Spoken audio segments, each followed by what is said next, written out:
হুম। তা ও বললো যে দেখো আমি একটা কথা বলি, সেটা হলো কি, যদি তুমি আমাকে নিতে চাও তাহলে তোমার বাবা মাকে ত্যাগ করা লাগবে। আচ্ছা। তখন আমার মনটা আর চাইলো না, যে ঠিক আছে তাহলে মনে হয় আমার দ্বারা সম্ভব না। আমার নাম হলো মোহাম্মদ সাদাত হোসেন সুমন। সুমন। তো সুমন ভাই বয়স কত আপনার? আমার বয়স হলো 31 বছর। এখন 31 বছর। কি গল্প আপনার একেবারে যেখান থেকে মনে বলতে ইচ্ছে করে বলুন আপনি। স্যার আমার জীবনের প্রথম থেকে যেটুকু থেকে জ্ঞান হুম। হয় সেটুকু থেকে গল্প আমার। জি বলেন। আমার যখন বয়স 12 হুম। তখনই আমার বাবা আমার মা আমাকে মাদ্রাসায় রেখে আসে, আর ওইখানে পড়াশোনা করি। হওয়ার পর আমার বাবা একজন রিক্সা চালক। হুম। সে প্রায় 7-8 বছর রিক্সা চালক, সে রিক্সা চালাইছিল। তা আমাকে মাদ্রাসায় দিয়ে আসে। হুম। দিয়ে আসার পর ওইখানে মনে করেন যে সবারে বাবা মা আসে। আমার বাবা মা খুব ছিল, দরিদ্র ছিল। আসতো না তেমন একটা। হ্যাঁ, সেরকম একটা আসতো না, জি। মানে কিছু দিতে পারতো না, নাস্তা। আমি লজিন থাকি ওইখানে, হুম।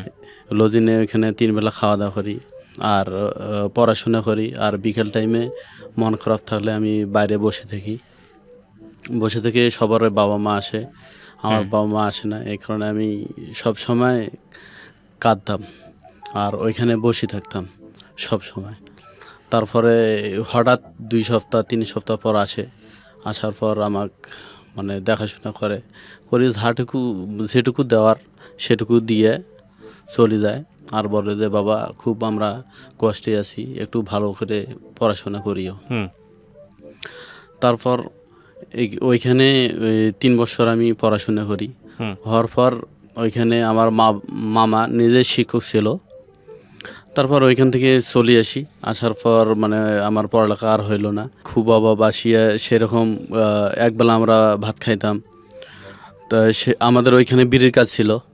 বিড়ির কাজ আমার আম্মা যতক্ষণে বিড়ি কাজ করে হুম। অতক্ষণেই বিড়িটা জমা দেওয়ার পর ওইখান থেকে টাকা আসে। হুম। তারপরে চাউলটা আনে, ওইখান থেকেই আমরা খাওয়া দাওয়া করি। এরকম বাড়িতে এই থাকতে থাকতে মানে আমার কীরকম একটা লাগতেছে হুম। যে আমি বাড়ির মধ্যে আমরা হইলাম 2 ভাই 1 বোন, বাড়ির মধ্যে আমি বড়। তাইলেন দেখতে পারতেছি না। তোর আব্বা কইলাম যে আব্বা আমি যে কোনো একটা কাজ করব। তা আব্বা বলে যে না, কাজ করার দরকার নেই, তুমি পড়াশোনা করো। যে না, আমি পড়াশোনা করতে পারবো না। পরে আব্বা ওইখান থেকে রাগারাগি করে। হুম। তারপরে আমি ওইখান থেকে রংপুরে শহরে ওইখানে কাজ খুঁজি। খোঁজার পর দেখি কোথাও পাই না কাজ। আচ্ছা। কাজ খোঁজার পর কোথাও পাই না, ওইখান থেকে আবার বাড়িতে আসি। আসার পর এখন বাবা বলে যে একটা রিক্সা ছিল, তাকেও মানে ওটাও বিক্রি করছে। হুম। করার পর এখন সংসার চলতেছে না। এখন কি করি, পরে আব্বা একটা পাকজাল কিনে মাছ ধরা। হুম। ওইখান থেকে আমরা আব্বা সহ মাছ ধরি। ধরার পর যতক্ষণে মাছ পাই মানে ওইটুকু বিক্রি করি, করার পর খাওয়া দাওয়া করি। হুম। আর একবেলা যদি সকালে যদি খাই, দুপুরে নাই, দুপুরে যদি খাই আবার রাত্রে নাই। রুটি, কোনো সময় রুটি খাই বা মুড়ি খাই। হুম। তারপর খাওয়ার অনেক কষ্ট ছিল। হ্যাঁ, খুবই কষ্ট ছিল। ওইখান থেকে আবার আমি দেখতে না পারে আমি রংপুরে চলে যাই একজনকার কাছে, যা ওইখানে আমার কাজ হয়। হুম। হওয়ার পর ওইখানে ওইখানে ওই মহাজন বলে যে এটুকু তুমি কাজ করতে পারবা, ওইখানে তো মেশিনের ব্যাপার, কাজ করতে পারবে না, হুম। তুমি কাজ করিও না। তারপরে ওনার আমি হাত ধরি যে এরকম এরকম সমস্যা, আমাকে কাজ করা লাগবে আমার এরকম বাড়িতে। তখন ওনার মায়া হয় একটু। হুম। মায়া হওয়ার পর ওইখান থেকে আমাকে কাজ দেয়। তা মাসে বেতন ছিল আমার 350 টাকা। আচ্ছা। মাসে উনি 350 টাকা দেয় আমাকে। দেওয়ার পর ওইখানে তারপরেও আমি লক্ষ্য ছিল যে কাজটা আমি শিখবো, এক সময় তো বেশি টাকা পাবো। হুম। এখন নাহলে 350 পাইতেছি মাসে, নাহলে পরে বেশি পাবো। এই কারণে আমার কাজটা শিখে তারপরে ওইখানে কাজ করি। হইতে হইতে আমার বেতন ওইখান থেকে 3800 টাকা হয়ে যায়।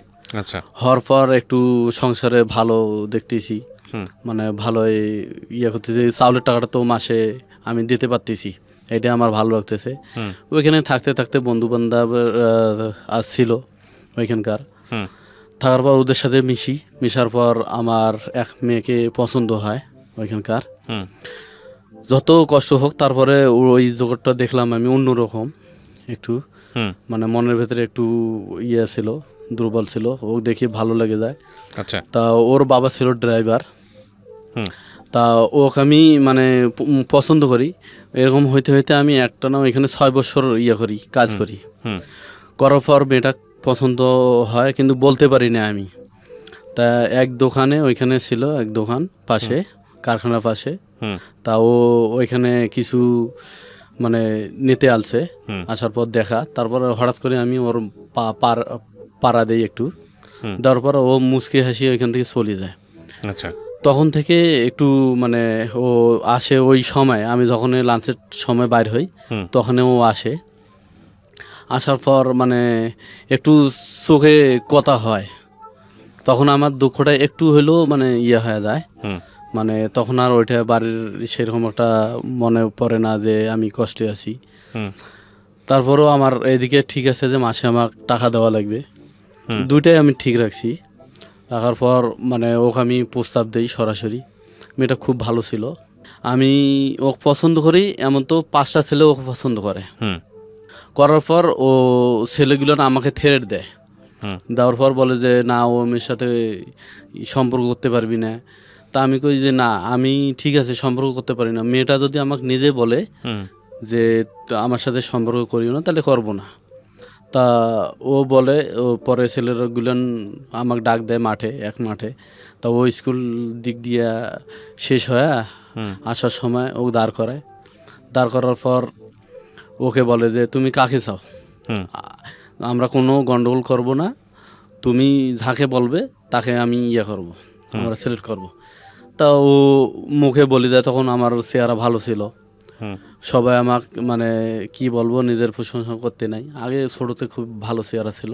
হুম সবাই আমাকে সাকিব খান বলে ডাকতো। হুম তা ও বলে যে না, আমি ওকেই ভালোবাসি।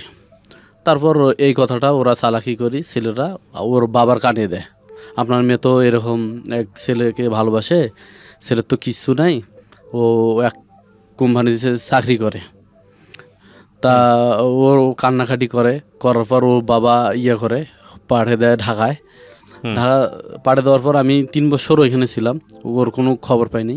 পরে আসার পর আমি বলি যে দেখো আমি অনেক কষ্টে আছি, তোমাকে না দেখা পর্যন্ত আমি খুবই কষ্টে থাকি। হুম তাও ও বলে যে ঠিক আছে আমরা বিয়ে করব।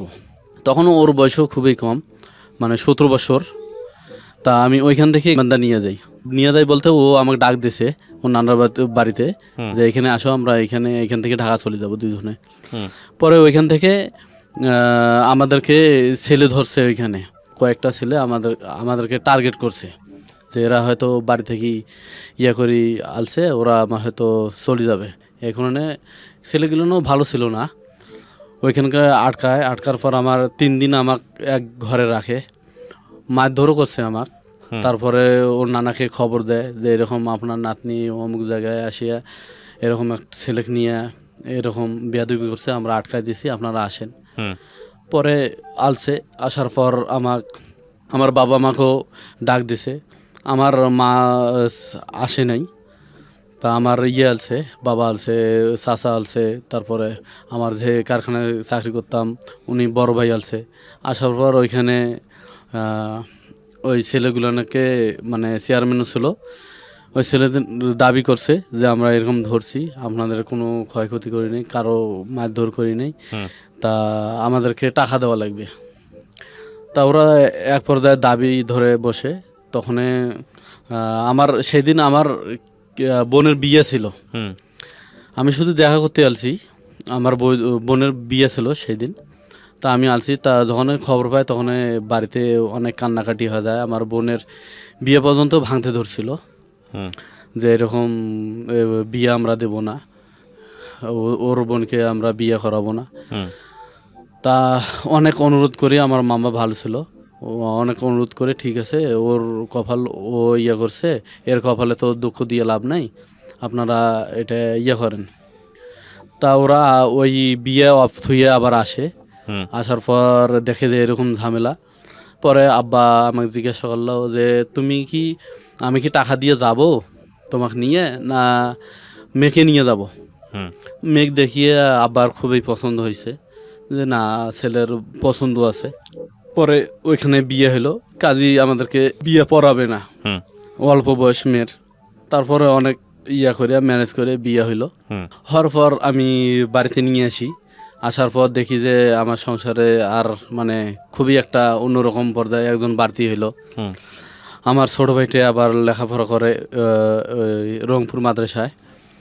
ও আবার মানে খুব কষ্টে কান্নাকাটি করে যে ভাই এরকম কাজ করলা, একটা কীরকম আমার বোনটারও বিয়ে সময় এরকম একটা কাজ, এটা কিন্তু ঠিক হইলো না। তা ও সেরকম একটা মানে আসে না। হুম তারপরে যখন বাড়তি হলো তখন একটা ঝামেলা যে আমাদের সংসারের মধ্যে। তারপরে আমি কি করলাম, ওইখান থেকে আমরা ঢাকা চলে আসবো। হুম দুইজনে প্ল্যান করলাম যে দুইজনে করবো, স্বামী ইনকাম স্ত্রী। করবো। হুম পরে ঢাকা আসলাম, আসার পর গার্মেন্টসে ঢুকলাম। ঢোকার পর ওর সাথে মানে একই সেকশনে ছিলাম। হুম হ্যাঁ, দুইজনে মোটামুটি ভালো করি, কাজ করি, বেতন পাই, ভালো চলছিল হুম ওইখানে। তারপর ওর পেটের মধ্যে বাচ্চা আসে। হুম আসার পর ও বাড়িতে পাঠাই দিলাম।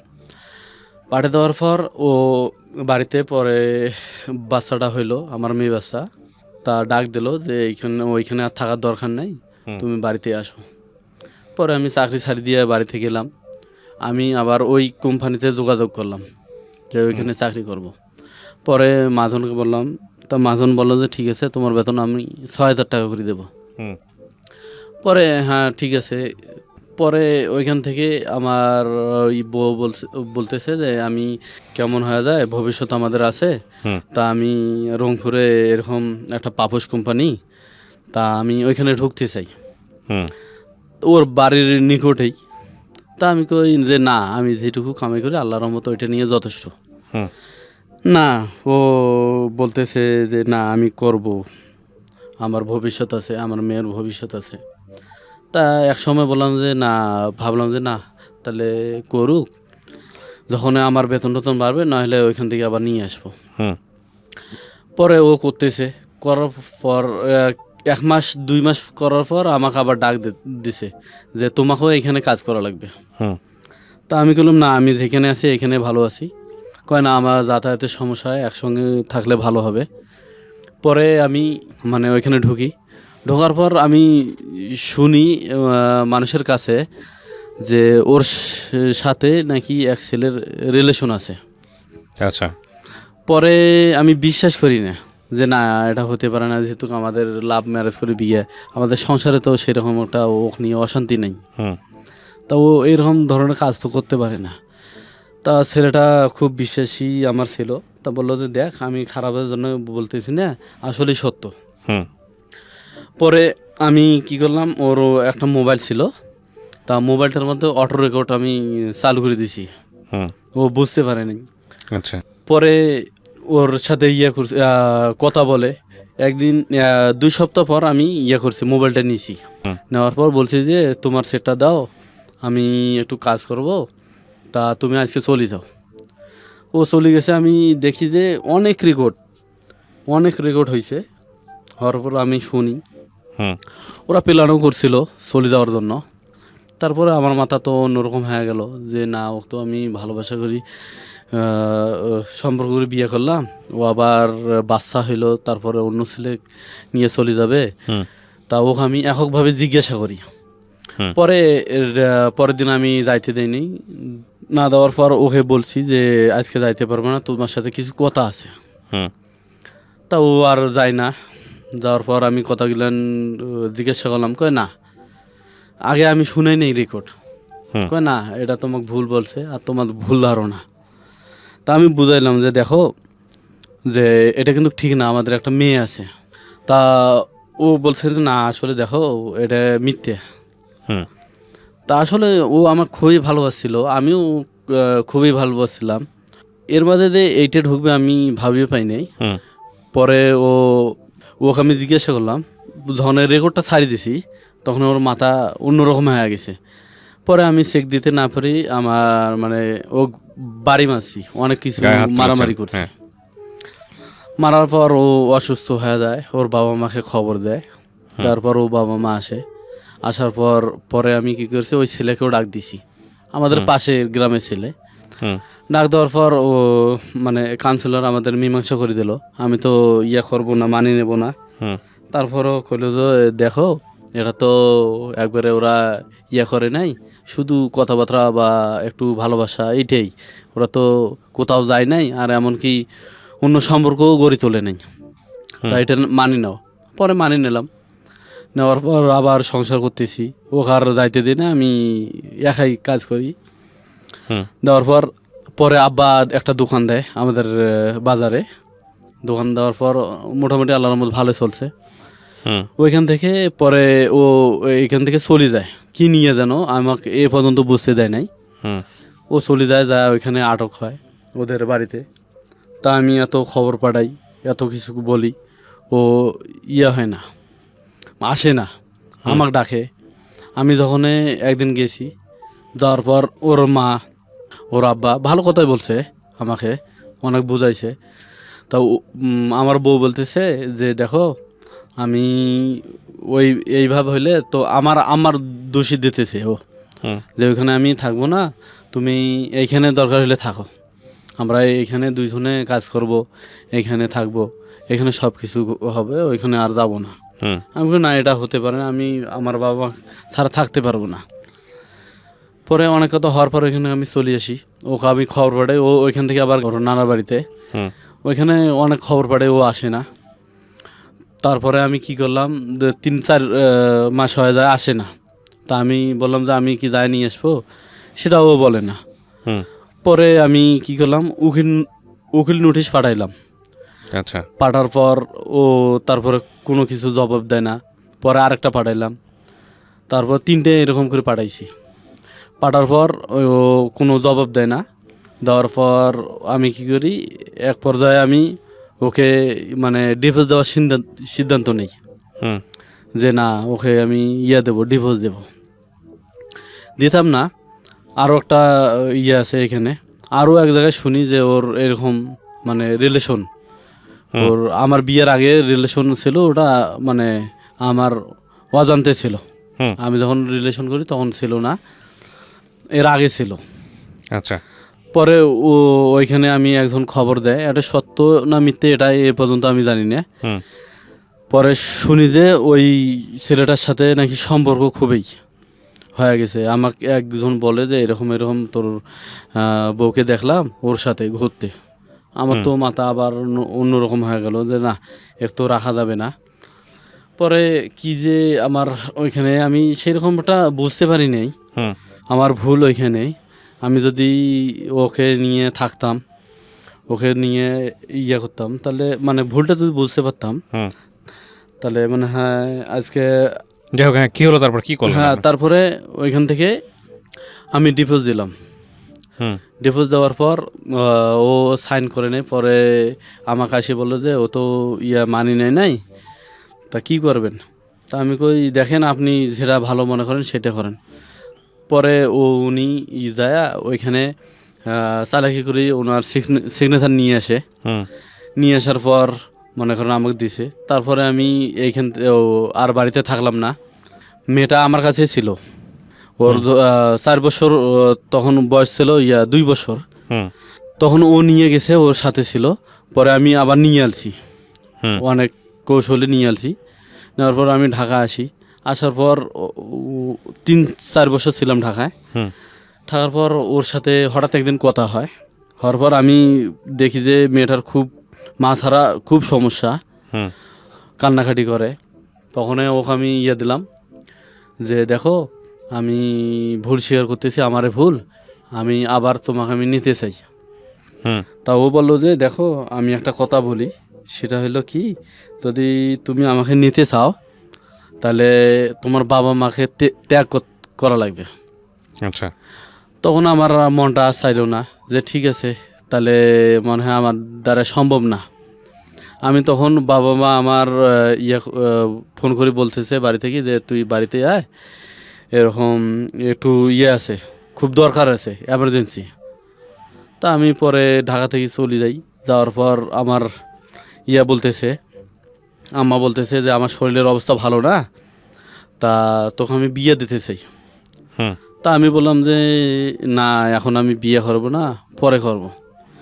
পরে আমার করলো যে না, আমার শরীর খুবই খারাপ, আমি আর পারতেছি না, তুই বাড়িতে থাক আর বউ বাড়িতে থাক, এখানে কর্ম কর। তা ঠিক আছে। পরে আমি অনেক কষ্টে মানিয়ে নিলাম, দেখি যে মেয়েটা আমার কাছে থাকে, কীরকম একটা লাগে। পরে আমি ওইখান থেকে আবার বিয়ে করলাম। তা আমি মানে মেয়েটাকে প্রথম ওয়াইফকে ডিভোর্স দিয়ে আপনি আবার বিয়ে করলেন? হ্যাঁ, আবার বিয়ে করলাম। হুম পরে ওইখান থেকে মানে আমার এখানে ভুল হয়েছে যে মেয়েটাকে আমি দেখি নেই, না দেখিয়ে বিয়ে করছি। আমার মামা দেখছে, আমার ভাই দেখছে, বোন দেখছে। দেখার পর আমি ও না দেখি বিয়ে করছি। যখন বিয়ে হয় সেই দিন রাত্রে আমি নিয়ে এসে দেখি মেয়েটা অন্যরকম, হুম মানে একবারে মানে অন্যরকম। আল্লাহ সৃষ্টি, ও ঠিক আছে।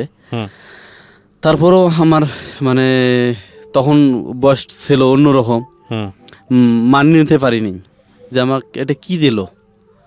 আপনার পছন্দ হয়নি মূল কথা হ্যাঁ, হচ্ছে? পছন্দ হয়নি। হুম পরে আমি পরে ওই মানে ওর সাথে সেরকম একটা কথাবার্তা বলি না।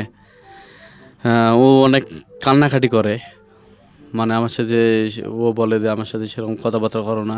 হুম। এমনকি ওর সাথে আমি মিলে মানে যেটা স্বামী স্ত্রীর ওটাও আমি ওর সাথে করি না, ভালোবাসাটা হুম ওকে সেটা দেই না।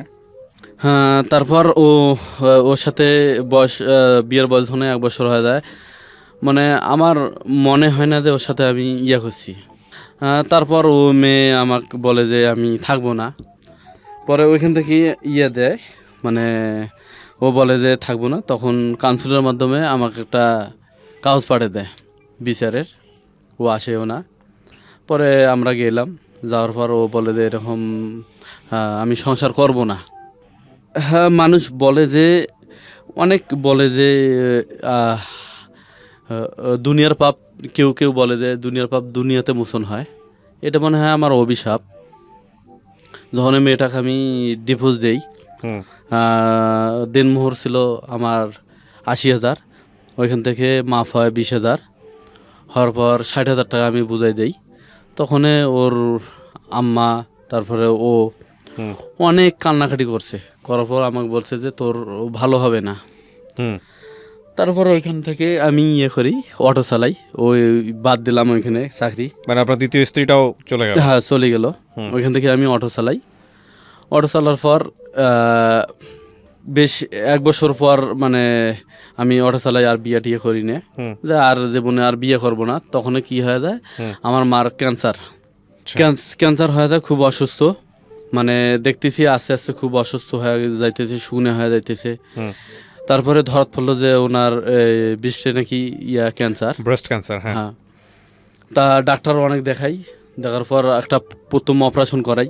হুম করার পর ওইখান থেকে মানে অনেক টাকা চলে যায়। আরও আমাদের সংসারের ছিল, ঘাটতি হয়ে, যেটুকু জমি ছিল হুম ওইখান থেকে আমরা একটু বন্ধক রাখি। হুম বন্ধক রাখার পর আরও দেখি যে টাকা পয়সার দরকার খুবই, থেরাপি দেওয়া লাগতেছে, ওইটা বৃদ্ধি হইতেছে। ওইখান থেকে মানে সৃষ্টি হইতেছে, বিশাল বড় আকৃতি হইতেছে, হুম পোকা জন্ম নিতেছে। হুম তখন কি করি, যে ডাক্তারের সাথে পরামর্শ করি যে এইটা করতে, সংশোধন করতে কত টাকা লাগবে। হুম তা ওরা একটা অ্যামাউন্ট নিয়ে বসে যে এরকম 1,20,000 মতো লাগবে, আর বাদ বাকি থেরাপি সব কিছু আপনাদের। তখন আমরা খুব মানে চিন্তিত হয়ে গেলাম। এদিকে তো কিছুদিন আগে আমার ওই যে বউকে ছাইড়া দিলাম, আমরা ঋণের মধ্যে কিস্তির উপরে টাকা তুলে আমি মানে ছাইড়া দিছি, হুম খুব কষ্টের মধ্যে আছি। তখন আমি কি করলাম, একটা রিক্সা কিনলাম, আবার লোন তুলে, মোট হলো 1,20,000 টাকা লোন তুললাম। হুম পরে চালাইলাম, দেখি যে হয় না, ইনকাম হয় না। যদি আমাদের কিস্তি হয় আপনার সপ্তাহে হলো 3,500 টাকার মতো, হুম তা আমার ইনকাম হয় 3,000, 2,500। এদিকে সংসার চালাতে পারি না, আবার কিস্তি দিতে পারি না। হুম তখন খুব ঝামেলার মধ্যে, এদিকে মাও অসুস্থ। তখন রিক্সাটা আমি আবার বেচে দেই, মানে বেচে দেই এক কারণে, সেটা হলো আমাদের ভাগ্যটা এতই কেনার পর 3 মাস পর ব্যাটারিটা চলে যায়। হুম আবার শোরুমে যায় বললাম যে এরকম আমার ব্যাটারি চলে গেছে, পরে ওরা আবার ব্যাটারি দেয়, দেওয়ার পর ওটাও আবার নষ্ট হয়ে যায়। পরে আবার ওটা আমি করে দিলাম, বেচে দিলাম অল্প দামে। বেচে দেওয়ার পর আমি কি করি যে এখন তো চলা লাগবে। হুম পরে আমার খালার একটা অটো ছিল, তা খালা বললো যে যেটুকু এত এত কষ্ট, তা তুই আমাদের অটোটা চালা। পরে অটো চালা শুরু করে দিলাম। দেওয়ার পর 20 বছর 2 চালাইলাম। চাওয়ার পর একদিন হঠাৎ করে অটো নিয়ে বাইর হয়েছি। হুম বাইর হওয়ার পর মানে বৃষ্টি মানে যেদিন বাইর হয়েছে তার আগে বৃষ্টি হয়েছে। হওয়ার পর ত্রিপল ছিল আমার অটোর মধ্যে। তা মানে আমি রংপুরে আসব, তা আমি কোনো প্যাসেঞ্জার পাইলাম না। মাঝ রাস্তায় আমার ওই ত্রিপলটা ওইখান থেকে উড়ে যায়।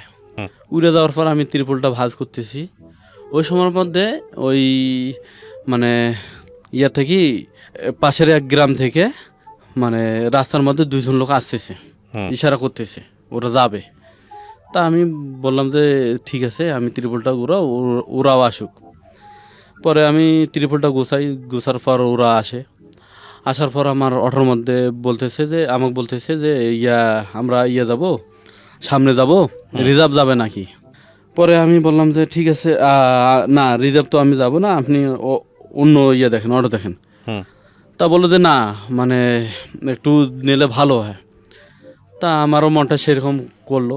করার পর ওদেরকে উঠাইলাম। আমার প্রথমে একটু খটকা লাগছে, ওদেরকে উঠাইলাম। ওঠার পর মাঝ রাস্তায় ভাটার পাশে, ভাটায় ওটা, ওইখানে ওরা দাঁড় করাইলো। করার পর আমাকে বলতেছে যে এখানে দাঁড়াইলাম। আমি ফের পাশের দোকানে ওইখানে একটা পান নেব। তা পান বিলি গেছি, দেখি যে আমরা ওদের পাশের যে রাস্তার সাইডে যে ছাগল ছিল, এটা আমি লক্ষ্য করিনি। আর ওইটা আমার মনেও ছিল হয় নাই যে ওরা এর সমস্ত কাজটা করবে। তারপরে দেখি যে ওরা ওইখান থেকে মানে মানে ছাগলটা টার্গেট করতেছে। আমার তো তখনই অন্যরকম হয়ে গেছে, আমি ঘামি টামি অন্যরকম হয়ে গেছি। তখন বলছি যে আপনারা কি করতেছেন? কয় না কিছু না, তা চল। তা আমি কই না আর যাইতে পারবো না। কয় না সামনে আমাদেরকে নামে দিয়ে আয়। তা ঠিক আছে, আমি নামে দিয়ে চলে যাবো। পরে ওইখানে যাইতেছে, এখন বলতেছে দাঁড়া আমি একটু প্রস্রাব করে নেবো। তারপরে দাঁড় করলাম। আমি জানি যে উনি প্রস্রাব করে। ওই সময়ের মধ্যে আমার এক বন্ধু ফোন দিয়েছে। দেওয়ার পর আমি ফোনে কথা বলতেছি। দেওয়ার পর ওইখানে ওরা ওই দাঁড় করিয়ে পাশে ওই যে আবার দেখি যে ওই টার্গেট করছে ওরা। পরে নাইমে ওরা ছাগলটা উঠাইছে কোণের মধ্যে। উঠার পর মানে আমার অটোর মধ্যে উঠছে। উঠার পর আমাকে টান দিতে বলতেছে, হে টান দে। আমি তো কথা বলতেছি। তা আমি কই যে মানে কাজ শেষ হয়েছে, তা টান দিই। পরে দেখি যে গলা ছাগলের। পরে ঘুরে দেখি যে ওরা নিছে, একটা ছাগল উঠাইছে আর লঙ্গি দিয়ে মানে পেঁচাইতেছে। আর পরে যে পিছন থেকে এক গাড়ি আলছে, উনি দূর থেকে টার্গেট করছে যে উঠাইলো। পরে গাড়িটা আমার সামনে, অটোর সামনে আসিয়ে দাঁড় করলো। করার পর আমার ধরছে। আমি যে উঠাইছে তাকে আমি কলার ধরছি। ধরার পর আরেকজন ছিল, চলে গেছে ওইখান থেকে, পলাইছে। কখন পলাইছে আমি জানি না। একে আমি ধরছি, অনেক মারধর আমি করলাম। করার পর এলাকাবাসী ছুটে আসলো। আসার পর ওরাও মারধর করলো। করার পর এখন উল্টা দাবি করতেছে আমিও নাকি জড়িত ছিলাম। তা আমি রোডের সাইডে আছি, আর ওখানে নিয়ে গেছে ভেতরে, অনেক মারধর করছে। করার পর ও ওইখান থেকে বলতেছে ও জড়িত ছিল। মানে আপনার কথা বলে দিছে? হ্যাঁ, বলে দিছে। আসলে তো আপনি জড়িত ছিলেন না? না, খোদার কসম যে আমি কোনো ওইটা করছিলাম না। পরে ওইখান থেকে গ্রামের লোক আবার আসার পর আমাকে ভেতরে নিয়ে যায়। নেওয়ার পর জিজ্ঞাসাবাদ করলো। তা আমার খুব মেজাজটা গরম হয়ে গেছে যে আজকে কি হবে ওকে আমি অন্য একটা অবস্থা করব। পরে তখন দেখতে পাচ্ছে যে আমি খুব রাগ হয়ে গেছি। ওর সামনে গেছি, যাওয়ার পর ঘুষি মারছি। মারার পর ও আবার মানে বলছে যে না, ও জড়িত ছিল না। তা ওইখান থেকে আমি চলে আসি। আসার পর আমার গ্রামও একটা ভাই ছিল, নাম হলো মাসুদ ভাই। খুব ভালো ছিল। তা ও বলল যে দেখ, তুই চলে যা, টেনশন করিস না। তা ওইখান থেকে আমি চলে আসি। আসার পর বেশ কিছুদিন চালাই। তা ওই শহরের মধ্যে যে মানে ড্রাইভার যারা শুনছে আমাদের গ্রামের যে এরকম আমার কাহিনী হয়েছে, হুম তা ওরা ওই রোডের ভেতরে খুব খেপাইতো আমাক, হুম বললেন বইলে। হুম তা বেশ কিছুদিন আমি মানে আমার মাথা অন্যরকম হয়ে গেল। পরে মাও অসুস্থ খুবই, চিকিৎসার টাকা আমি টেনশনে গাড়ি চালাই। পরে এক পর্যায়ে মা আমাকে বললো যে তো এরকম তোর কপালে, তা একটা কাজ কর, আমি লাস্ট বউ, আমার ভালো লাগতেছে না, আমি মনে হয় কি হয় না হয় বলা যায় না, তো বিয়ে করাই দেবো। হুম তা আমি কই না মা, আর আমি কোনো দিন বিয়ে করবো না, আমার টার্গেট ছিল যে আমি কোনো দিন বিয়ে করবো না। তখন আমার মা আমার হাত ধরছে। হুম ধরার পর অনেক কান্নাকাটি করার পর বলছে যে আমাকে লাস্ট বউটা আমাকে দেখা, এটা নিয়ে আজীবন খাবি তুই, হুম আমাকে কথা দে। আমি কই ঠিক আছে, আমি কথা দিলাম তোমাকে, এইটা নিয়ে আর কোনো করবো না। তা পরে বউ আনার পর উনি চলে যায়। হুম পরে আমার বউ আবার ওই আমার বউ খুবই ভালো। আপনি একটা বিয়ে করেন? হ্যাঁ, বিয়ে করি, খুবই ভালো। যখন মা মারা যায় তখন ওর ব্রেনটা একটা আঘাত পায় আমার বউ। আপনার মা মারা যায়? হ্যাঁ, আমার আম্মা মারা যায়। হুম ও ব্রেনে খুব আঘাত পায়, পাওয়ার পর ও মেন্টালি পর্যায়ে চলে যায় হুম। আমার বউ। এদিকে আমার মা মারা গেল, আবার এই মেন্টালি আমার তখন মাথা অন্য অন্য দিকে হয়ে গেল যে কি আমার কপালে কি। তখন কি করলাম, আমি নিশায় হয়ে গেলাম, নেশার দিকে চলে গেলেন? চলে গেলাম।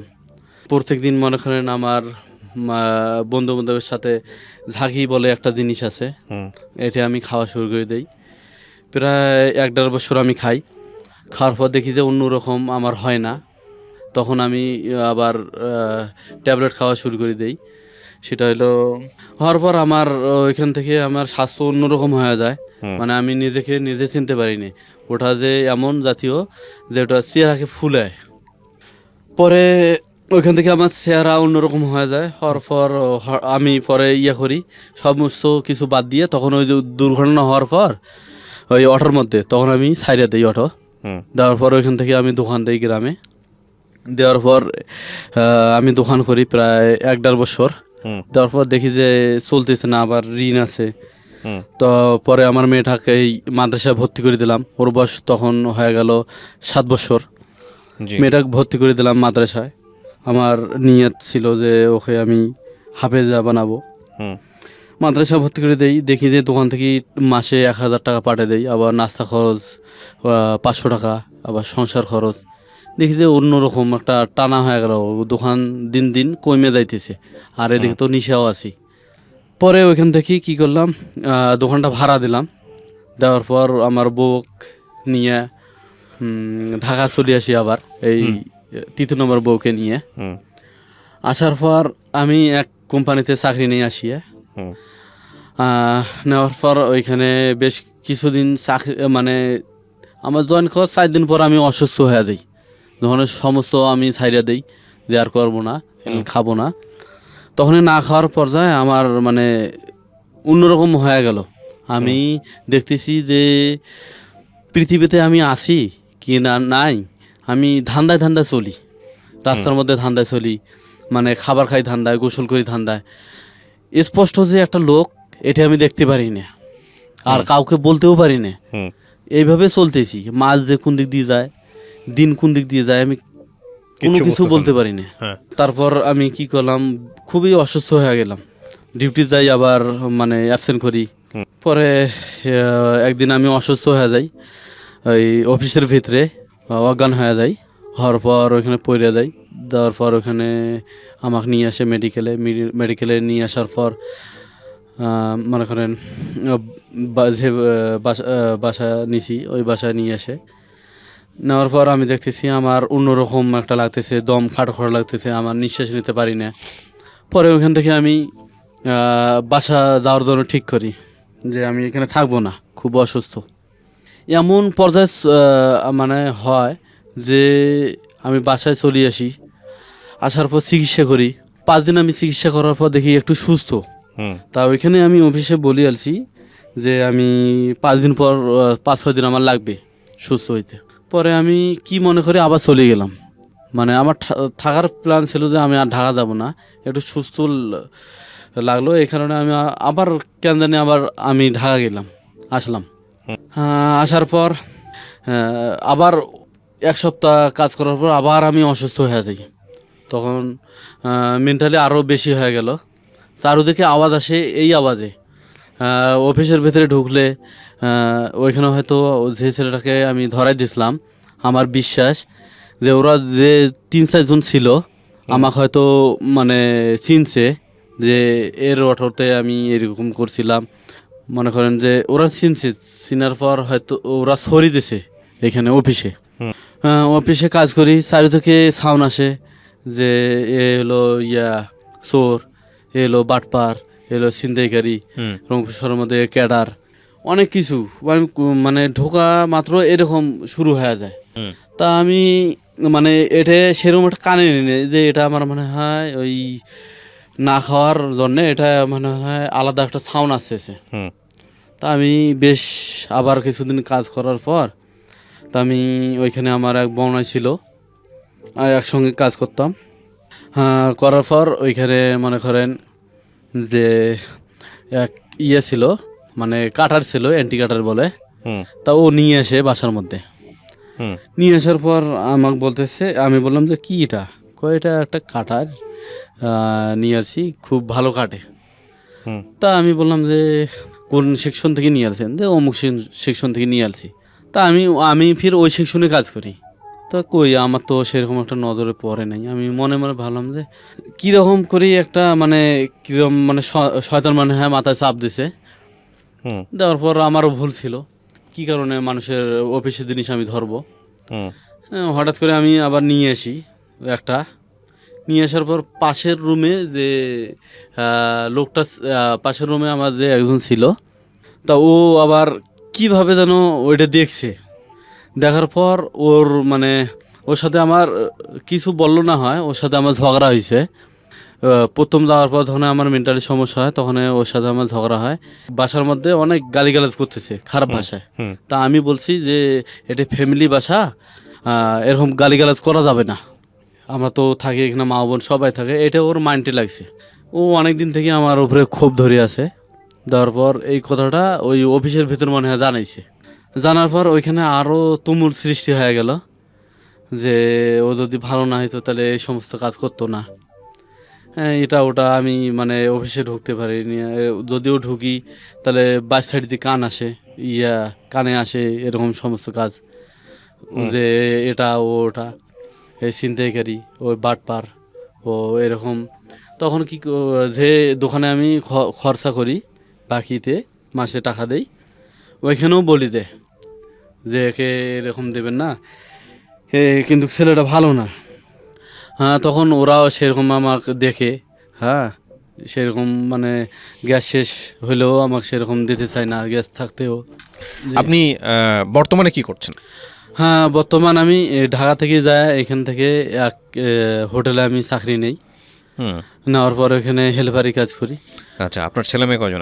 আমার ছেলে মেয়ে ওই একজনেই, আমার মেয়ে। আচ্ছা, তো আপনি নেশাপানির মধ্যে এখনো আছেন? না, আমি প্রায় 1 বছর থেকে এই ঘটনা ঘটার পর আর নাই আমি। আচ্ছা, কি ঘটনা ঘটেছিল?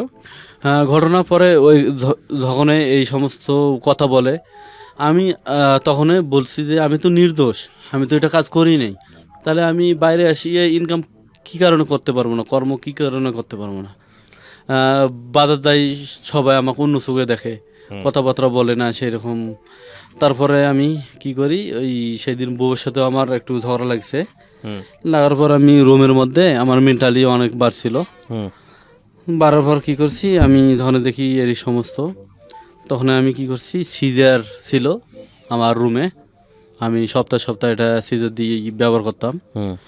ওই সিজার গলার মধ্যে দিয়ে আমি শিলপাথর দিয়ে বাড়ি মারছি। যে নিজের গলার মধ্যে দিয়ে? হ্যাঁ, নিজের গলার মধ্যে বাড়ি মারছি। মারার পর মানে কি আপনার প্ল্যান কি ছিল, সুইসাইড করবেন? হ্যাঁ সুইসাইড করব, কারণ একটাই জিনিসে আমি, সেটা হলো কি কারণে আমাকে বলবে, আমি তো নির্দোষ, আমি তো এই সমস্ত কাজে কি হয় জড়িত না। তারপরে? এটার পরে কি হলো? পরে আমাকে মেডিকেলে নিয়ে গেছে। সুস্থ হয়েছেন বলে এখনো বসে আছেন এখানে। আচ্ছা, আপনি এই গল্পটা কেন আজকে রেডিওতে বললেন এটা বলেন তো। হ্যাঁ, এটা বলতে আসছি এই কারণে যে কেউ যেন আমার মতো ভুল না করে। আপনার ভুলগুলা কি কি? প্রথম স্ত্রী যত ভুল করুক, মানে আমার সবার কাছে একটাই যে এটা যেন মানি নেয়। মানে প্রথম স্ত্রী যত ভুলই করুক মেনে নিতে হবে? মেনে নিতে বলতে মানে কিছু কিছু আমার ভুল ছিল। আচ্ছা, আপনারও কিছু ভুল ছিল, জি, সেটা কম্প্রোমাইজ করে জীবনটা সুন্দর হতে পারতো দুজনের জি, ভুলগুলো জি। কারেকশন আমি করে। যদি ওকে, করতে আই ডু পারতাম। এগ্রি। আর বাকি আর কোনো ভুল? হ্যাঁ, আর কোনো ভুল যে আমার দ্বিতীয় স্ত্রী যে বিয়ে করলাম, আমার এই যে না দেখে যে বিয়ে করলাম, এটা আমি ছাইড়া দিছি। ও অনেক হয়তো কষ্ট পেয়েছে, হ্যাঁ। অভিশাপ। আপনি মূল কথা হচ্ছে যে আপনি যে ভুল থেকে শিখেছেন সেই ভুলগুলো পরবর্তী জীবনে আর না করা, নেশার দিকে না যাওয়া। কে কি বললো সেটা বড় কথা নয়, বড় কথা হচ্ছে যে আপনি আপনার সন্তানদের প্রতি ঠিকমতো দায়িত্ব পালন করতে পারলেন কিনা, এটাই হচ্ছে সবচেয়ে বড় কথা। জীবনে আপনি যদি খারাপ জিনিসগুলো বড় করে দেখতে থাকেন তাহলে এগুলো বড় হতেই থাকবে। এতগুলো বিয়ে করেছেন, লোকজন ভালো চোখে দেখে না, লোকজন অন্যভাবে দেখে, পরিবারে সাপোর্ট দেওয়ার মতো কেউ নাই। বাবা বেঁচে আছে? হ্যাঁ, বেঁচে আছে। বাবা বেঁচে আছে, মাটা চলে গেল। আপনি যদি মানে হতাশ হতে চান, হতাশ হওয়ার মতো অনেক কিছুই পাবেন, কিন্তু হতাশ না হয়ে আল্লাহর উপর তাওয়াফ করে বাকি জীবনটা ভালোভাবে কাটানোটাই কিন্তু সবচেয়ে বড় কথা। আমি এখন অসুস্থ, মানে আমার এখন ওইটা নিয়ে খুব সমস্যা হয়। হুম। সেটা হলো কোনটা যে নিয়ে? এই যে গলার মধ্যে যে ছুরি দিয়েছিলাম, এটা নিয়ে একটু সমস্যা হয়। হুম। সেটা হলো আমার ভেতরে একটু ব্যথা করে, চিনচিন করে, মানে ভেতরে পিঁপড়ে হাঁটতেছে এরকম বোঝা যায়। আর মাথার ভেতরে এখনো মনে হয় মেন্টালিটি পুরোপুরিটা এখনো মনে হয় সারে নাই, মানে এখনো কাজটা সুস্থ কি না। ভুল করছিলেন না ঠিক করছিলেন? এটা কাজ মানে আমার, আপনি জাস্ট এটুকু বলেন, ভুল করছিলেন না ঠিক হ্যাঁ করছিলেন? ভুল করছি আমি। তাহলে ভুল করলে বাকি জীবনটা আপনি মনে করবেন যে এর থেকেও বড় ক্ষতি হতে পারতো। এখন যে আপনি কথা বলতে পারতেছেন, জি, এটার জন্য আপনি আল্লাহর কাছে শুকর করেন, ঠিক আছে? জি, এর চেয়েও বড় ক্ষতি আপনার হয়ে যেতে পারতো, আপনি অল্পের জন্য বেঁচে গেছেন। আমি একটা জিনিসই বলি যে সেন্টিমেন্ট হয়ে কোনো কিছুই করা উচিত না, এবং যখন আপনি বুঝতে পারবেন যে আপনার দ্বারা খারাপ কিছু হতে যাচ্ছে তখন আপনার ওই জায়গাটা ছেড়ে দেওয়া উচিত।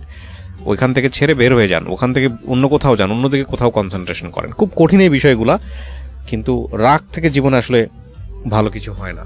এবং জি। আপনার রাগ বেশি হচ্ছে মানে হলো আপনি যদি ধর্ম বিশ্বাস করেন তাহলে শয়তান আপনার ভিতরে ঢুকে বসে আছে এবং চাচ্ছে সে আপনার ক্ষতি হোক। সুতরাং ওখান থেকে বেরোতে হবে। প্রিয় দর্শক এবং শ্রোতা, শিক্ষণীয় গল্প নিঃসন্দেহে, একেবারে গ্রাসরুট পিপল, প্রান্তিক পর্যায়ের মানুষের গল্প। তবে এই রকম ঘটনা আমাদের জীবনে কম বেশি আছে, এবং হতাশ হতে চাইলে আপনি অনেকভাবে হতাশ হতে পারবেন। কিন্তু গলায় এই যে উনি যে কাজটা করেছে সুইসাইড করার মতো, এই কাজটা, এই ধরনের কাজটা, এই ধরনের চিন্তা করাটাও কিন্তু অন্যায়। এখান থেকে একটা মেজর ক্ষতি হয়ে যেতে পারতো। উনি আজকে যেভাবে গল্পটা এখানে বললেন, সেই গল্প বলার সুযোগটাও হয়তো আল্লাহ ওনাকে নাও দিতে পারতো, কিন্তু সুযোগটা ওনার আছে বলে আজকে উনি এই কথাটা বললেন, এবং শেষমেশ এটা স্বীকার করেছেন যে উনি যেটা করেছেন ভুল করেছেন। এই ভুলটা কিন্তু আপনাদের করা চলবে না। না, আমার এখান থেকে চলে যাওয়া